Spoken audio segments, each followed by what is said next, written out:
The animals at the Lions Park barn are safely tucked inside for the winter.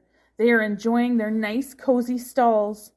But did you know that you can visit them inside at Read to the Animals all through the winter, too? The next one is on December 10th at 11 a.m. It's going to be the same day as the holiday open house. Come by for some treats, meet the Lions Club members, and enter a contest. We've had a special request from Mama Rabbit. Please help name my babies. Hi, everybody. I'm a new member here at the barn. I'm looking for a name. Hey, Terry, when are the kids coming for story time? I just really want to see them. I have so much fun with them. Meow. I love seeing the visitors from up here on my perch.